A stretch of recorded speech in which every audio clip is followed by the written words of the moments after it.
કીધું જૂની શરત અને નવી શરત આ બંને શું છે? જૂની શરત અને નવી શરત. જૂની શરત એટલે કે એ જમીન કે જે તમને તમારા વડવાઓ તરફથી સિક્વન્સમાં મળતી જાયેલી છે, કે તમારા ફાધરની હતી, ફાધરના ફાધર પછી તમારી આવી, એ રીતે આખી સિક્વન્સમાં આવેલી હોય ને જૂની શરત કહેવાય. નવી શરતની જમીન એટલે કે તમને કોઈ હુકમથી મળેલી હોય યા તો પછી જેમાં હુકમ થયેલો એટલે મતલબ કે જે ગણોતમાં મળેલી હોય, એ બધી જે જમીનો આવે ને એને નવી શરતની જમીન કહેવાય. એને એક્સપ્લેન કરો થોડુંક. અને નવી શરતની જમીન એટલે કે જ્યારે જૂની શરતની જમીન છે ને તમારે કોઈને પણ સેલ આઉટ કરવી છે તો તમે કરી શકો છો, તમારે કોઈની પરમિશનની જરૂર નથી હોતી. પણ નવી શરતની જે જમીન હોય ને એમાં તમારે કલેક્ટરની પરવાનગી કમ્પલસરી લેવી પડે. એ પરવાનગી લેશો પછી જ તમે એને વેચી શકશો, એ સિવાય તમે એને તબદીલ નહીં કરાવી શકો.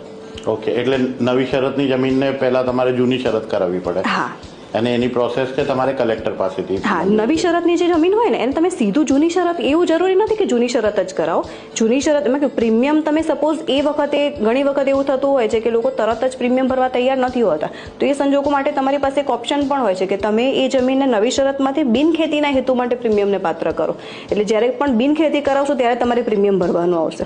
શરૂઆતમાં તમારે ખાલી રૂપાંતર કર ભરી અને એને ખાલી એક કન્વર્ઝન ફી કહેવાય જે તમે ભરી શકો છો.